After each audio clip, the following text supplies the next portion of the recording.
Praise God today. Another wonderful day. It's supposed to be like 68 degrees today. The first week of September on the Oregon coast. I love September on the Oregon coast. Look at that sunrise. It's almost a little pink coming up here. It's like 8 o'clock in the morning. The sun's been up for over an hour. Right over the ocean.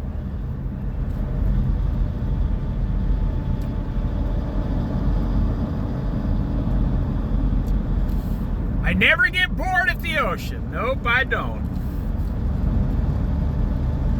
Drive 10 miles. Well, I can drive 4 miles across town and be at the beach. Drive 10 miles south and be at the ocean or the forest. Drive 10 miles north, I'm at the ocean or the forest, the lighthouse. Look at that. Look at how beautiful. That's my backyard right there. Am I rich? No, I'm not rich. I've worked, and now I'm on Social Security.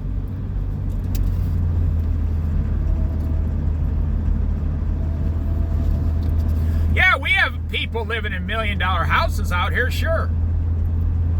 You know, they live on $10,000 a month, sure they do. But they're not happier than I am. Nope. They're not. My wife and I live on less than $2,000 a month.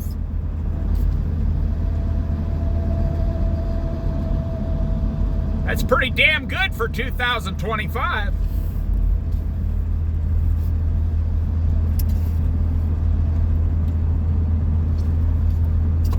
But we have lived on less than $2,000 a month since the day we got married. In fact, 41 years ago, we used to live on less than $1,000 a month. So we think today living on $2,000 a month is like extravagant. But we don't have anything different. We started a system when we got married and we never went off the system. It's worked perfectly for us. And we're still best friends. That's the deal. You got to marry your best friend. You almost got to marry someone you can't live without. You're codependent of that person. You have to be around that person because they're your best friend. You're madly in love with them. And then when you have an argument, the love you have for each other and being best friends. Hey, did we just become best friends? Like Will Ferrell in that movie. Oh, what was it? Step Brothers. That's it. Step Brothers. Did we just become best friends?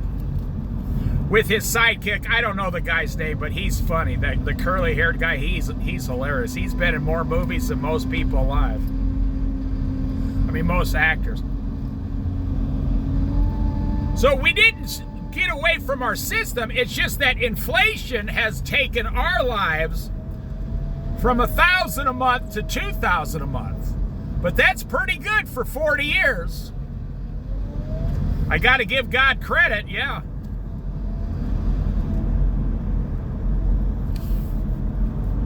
And we've always worked. I mean, I worked my whole life. I worked from 14 years old.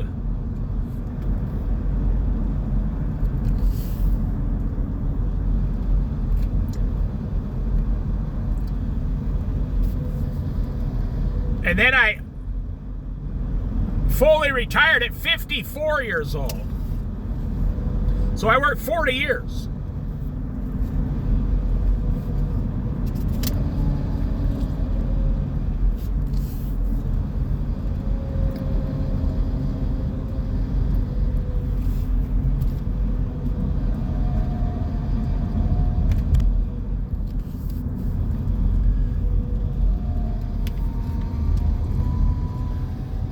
And so it really, really helps You see, let me tell you this story and then I'll end this video.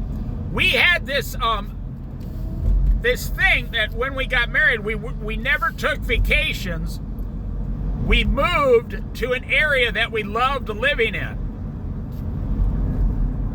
Like, if you love Disneyland that much, then move there. You say, well, I don't love it that much. I just want to see it. Well, we never did that, see? We lived in Iowa, born and raised 30 years. And I've always wanted to go to the Rocky Mountains, so we moved to Colorado for 9 years and lived there and experienced the Rocky Mountains for 9 years. Some people take, 9 vacations to the Rocky Mountains, costing them tens of thousands of dollars over 9 years. We didn't do that. We lived there, so the Rocky Mountains were in our backyard. I've always wanted to live in the wilderness, so we spent 3 months out here in the wilderness. I always wanted to live in southern Nevada in the desert, and I did north of Las Vegas for 4 months in a van, me and my wife. We lived there. It's something we wanted to do.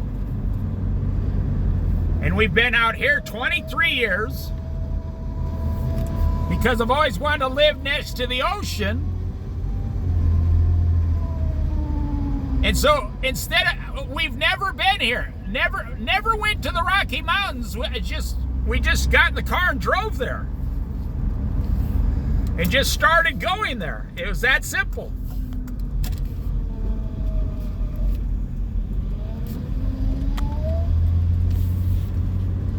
Never knew anything about it. Same with Oregon. I've never been here. Got an old station wagon and drove here in 3 days. We drove to Eugene, Oregon, which I looked at on a Rand McNally map back then. And I hated it. I said, oh my gosh, this place, I don't want to live around all these people.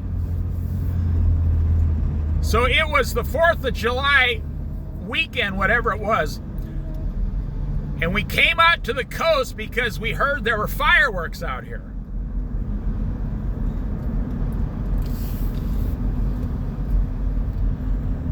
And I saw the ocean. We fell madly in love, and I said, I'm never leaving this place.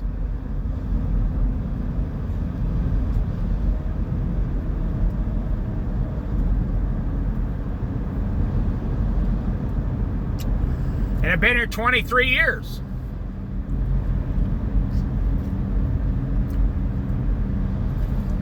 Now, will I travel in the future? Possibly. I got a brother who lives in Arizona. I would go to Arizona for a month, maybe after my wife gets her Social Security and retires. Maybe. Or he might come up here. But I wouldn't move there permanently. I would always be living somewhere between Astoria and Brookings. That's a God-given fact, believe me.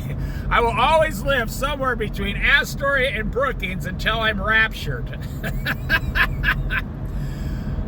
I've been to 20, you're just going to have to take my word for it.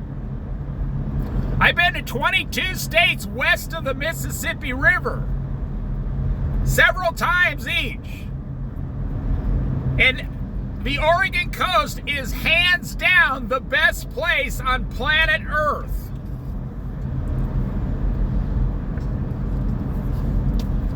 But you're not going to believe me. I have friends. No, they got to go look at it themselves. That's fine. You go ahead, make your mistakes. That's fine. Doesn't matter to me. I was born and raised by a guy, my dad.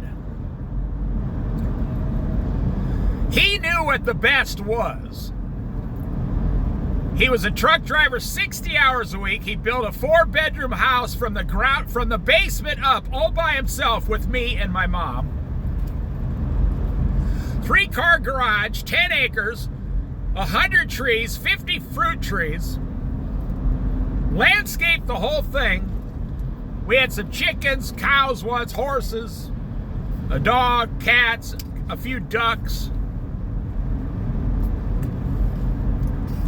It was paradise.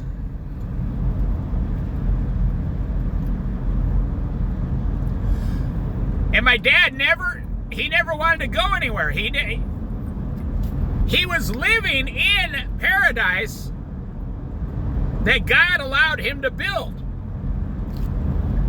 And he'd stand out in the front yard, you know, on Sunday and water the trees that he planted with his own hands. He built a log splitter himself. We split 150 pickup loads of wood in it. His own chainsaws, tools. He had an old John Deere tractor with a big scoop on the front.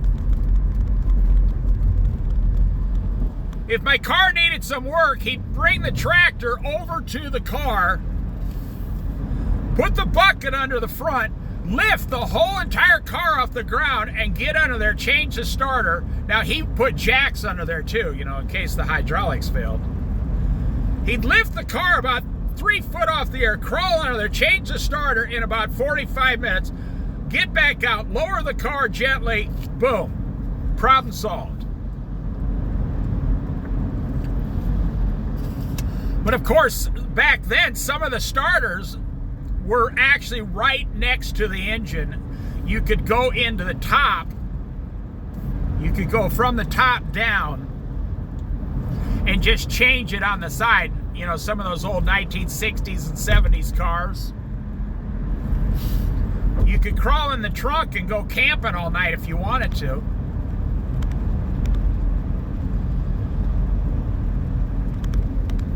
I used to play jokes on some of my friends back in the days.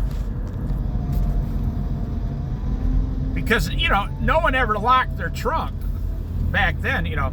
Or it had a button on it that you push the button above the lock and the trunk would open. So you'd get in there in the morning. Yes, I've done this more than once. I'll just put it that way. Sneak over to my friend's house. They'd get in their car. We'd jump in the trunk while they're in having breakfast on their way to work. Like sometimes me and 2 or 3 other guys. And we'd be trying to listen. Here, he's coming, he's coming. We heard the front door to his mom's house close. We're in back there. So we let him start the car. As soon as he starts the car, we start banging on the side of the car like there's something wrong.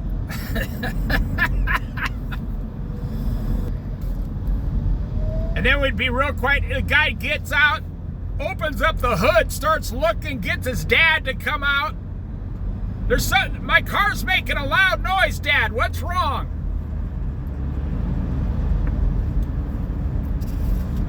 The dad would say, start the car. Starts the car, so we're back there. No sound at all. Dad goes in the house, starts the car again, pull back on the driver. We're like, on the side of the car. Dad comes back out of the house. Eventually they open the trunk and there we are, 3 guys in the trunk laughing.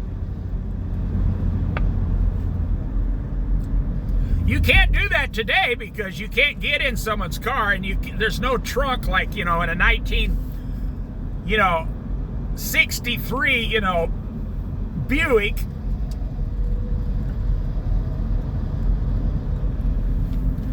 And he'd say, all right, guys, now I'm going to be late for work. We'd say, well, that's not our problem. And the dad would be laughing so hard. The dad thought it was hilarious. This was before cell phones, no pictures, no videos of this stuff. Thank God for that.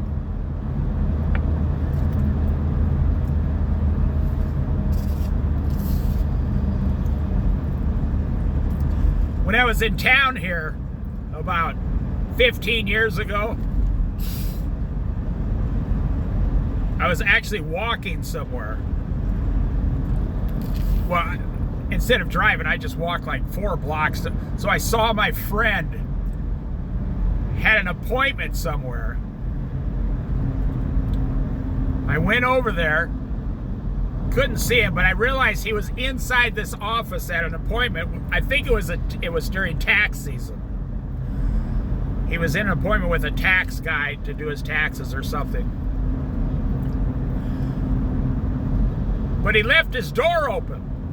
It was about 17 years ago here. I crawled in the back seat and I sat back. I laid back down there for a half hour.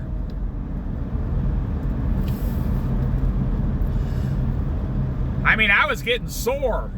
So finally he comes out. You know, as a young guy, you know, hip, nice hair, you know, pulls the little mirror down, looks at himself, you know, to make sure he's still good looking, you know. You know how young guys are in their cars. Puts on his sunglasses. Now, I do this before they start the car so there's no problem. And he was actually talking to himself about, you know, like, oh man, I can't believe they charged me like $49 for taxes. You know, now it's like $200. And I slowly reach my arm up behind him, right up to his neck and his ear, and I touch him on the neck, and I go, "Hi there." Oh, I said, "Hi there."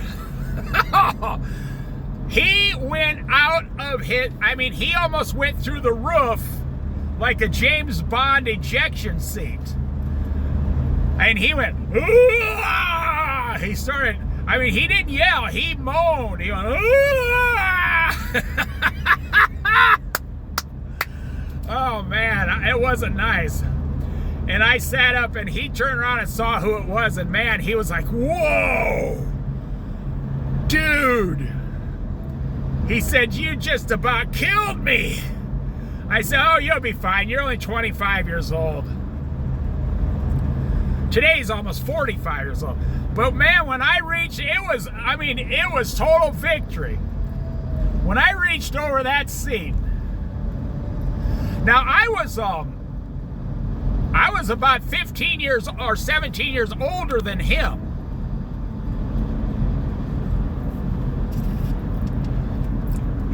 I'm telling you, he came out of that seat like someone just reached out and grabbed him in the middle of a dark alley or something. You know, because his mind was completely somewhere else. That's the art of the trick, actually, the art of the joke. Let them get real relaxed. And man, oh man, he goes, "Ooh!" I almost peed my pants. I was laughing so hard. And I got out of it. I said, "All right." I said, "I owe you something." Actually, this is true. I said, "I owe you big time." I said, "I'll take you to lunch sometime and pay for it." And I did. Like, I don't know, 2 or 3 months later, I took him to lunch.